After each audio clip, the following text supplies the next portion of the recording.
میدان وردګ چې ټولو اوسیدونکو یې د آبادۍ لپاره مټې رابډ وهلې. د یاد ولایت د لومړۍ حصه بهسودو ولسوالۍ اوسیدونکي د روان کال پلې شوو پروژو ته خوښ دي چې زیات شمیر وګړو ته پکې کاري زمینه برابره شوې. حکومت مال حکومت ماست، یعنی ما غمخور ملت است، خیرخواه مردم است. وقتی که در حساب از بند کشیده میشه این خوب است. ما هر وقت باید باشد پشتیبان حکومت خود باشیم. برای کشاورزان خیلی فایده کنان است، به خاطر که او که است فعلا این خشکسالی است، بندای او که جور شه او میشه ذخیره. میبینه قرارداد که پایین است و از یکی منافع خیلی بالا میگیره به خاطر کشاورزای خود. دیگه اینجا کدام چیزی باغ و بهتر چیزا نمیشه، مجبور است مکمل برای کشاورزی است، مثل گندم است، جو است، همین چیزا کشت میشه.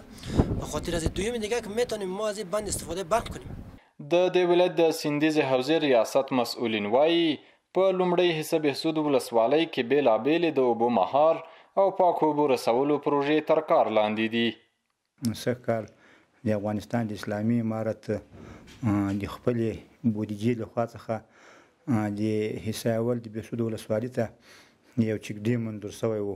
یو لوی بند افتتاح شوی د والي صاحب په وجود په شرکت باندې چې د هغو کارونه الحمدلله 90% په مخ باندې تللي، باقي 8% کارونه به خلاص شي.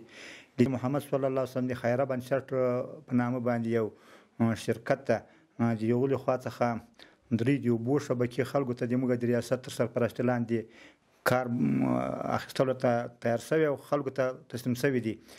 همدارنګه د میدان وردګ ولایت د سیندیز حوزې ریاست مسئولین په پلان کې لري چې د دغه ولایت په ټولو ولسوالیو کې 15 لوی او واړه بندونه ورغوي.